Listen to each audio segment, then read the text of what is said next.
Hello and happy Wednesday. Welcome back. Today I want to talk to you about something really simple but to me extremely powerful and one of the earliest lessons I learned in business. In truth, I probably learned it when I was much younger, but it was nice to have it pointed out to me again as business coaching. Here we go. This was taught to me as the rules of referability or the referability habits. I've heard it called several different things. 3 different ideas that we're going to look at today. Number 1, say please and thank you. Okay, seems really obvious, but what I realized in saying that to you is that our language is so habituated that oftentimes as we get closer in a relationship or we're better friends with someone or whoever it is, sometimes we do forget or we don't have that please and thank you as a normal part of our vocabulary. Excuse me.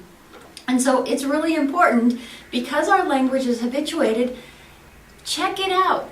Just like you would any habit that you wanted to change, you would draw it to attention and make note of it somehow or set an alarm or whatever. Are you remembering to say please and thank you in all of your conversations? That was the first one. The second one was show up on time.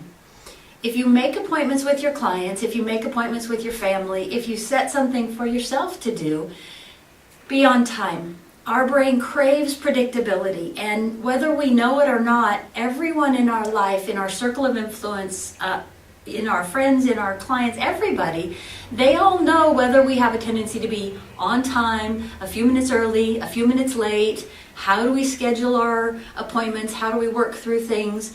Our brain, because it does crave predictability and it does want to know exactly what to expect in a relationship with someone, it actually kind of draws those lines for you without thinking about it. So in order to respect your time with your clients, your time for yourself, and your time for your life in general, show up on time and do what you say you're going to do. I was recently working with a coach, and I remember that saying. I believe it's a military saying. Actually, it's the idea that early is on time and on time is late.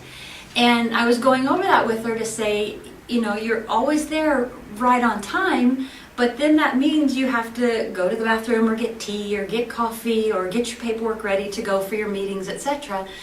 Go for 10 minutes early.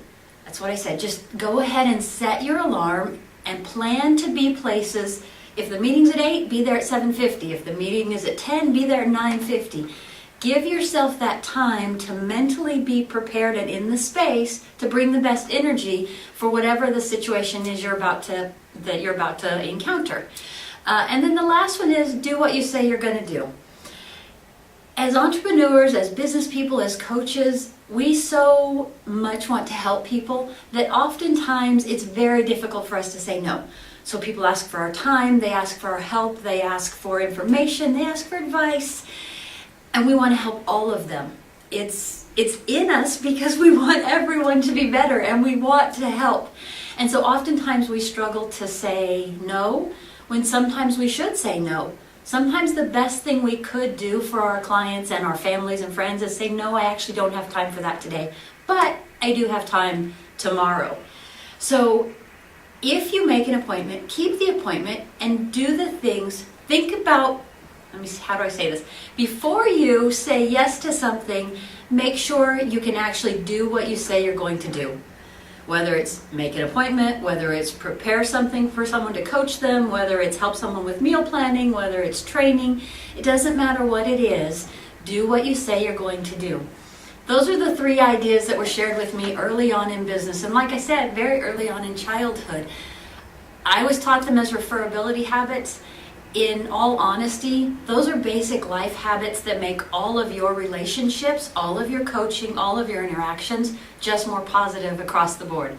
I hope that's helpful for you this week, and I look forward to hearing from you guys. If you have questions, let me know. Take care.